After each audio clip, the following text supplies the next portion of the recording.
Hi, this is Patrick Dominguez from Green Business Innovators, and today I'm very excited to be talking with Simran Sethi. And Simran Sethi is a freelance journalist that focuses on social and environmental issues. She's a professional in residence at the University of Kansas School of Journalism, and you may have seen her on the many programs and activities that she's doing in the media. So she has a fantastic show on the Sundance Channel called Fight the Good Fight. No, it's called The Good Fight. The Good Fight on the web, yes. She has a fantastic series of articles in Huffington Post on how you can lead a green life, and looking at the life cycle of the activities that people are doing in their lives. You can also find her on Martha Stewart Radio and CNBC. So she's someone who's creating a lot of wonderful content related to green living, sustainable business, and also really looking hard at green and social issues in the world that people, I believe, should be paying much more attention to. So thank you, Simran, for all the great work that you're doing. Thanks for having me. So one of the reasons why I wanted to speak with you is to really kind of drill down a little bit into how you do what you do.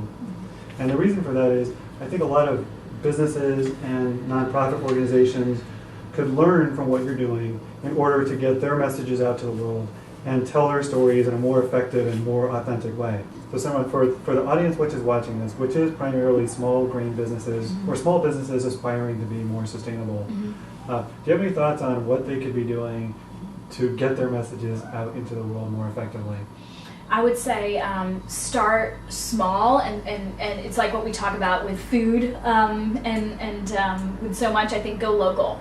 And really, I worked with one group of students, and they said their organization, I said, what's the goal of your organization? They were a research organization on campus, and they said, we'd like to be on the Oprah Winfrey Show.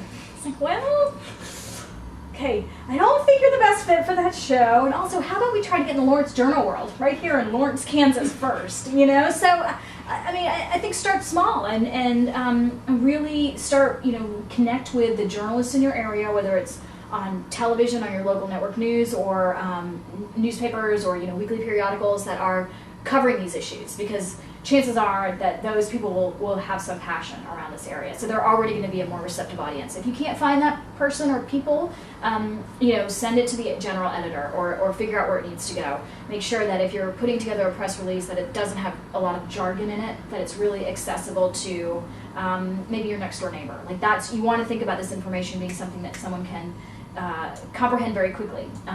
Really think about what your hook is.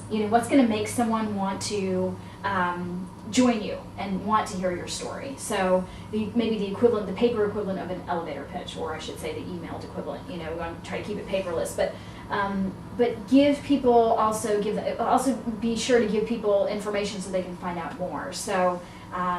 Giving a link to your website, or including a link to other research that's been done, giving context, I should say, for why a story should be covered to begin with. Well, the fundamental question that I ask my students to really consider is, why should we care? Why should we care?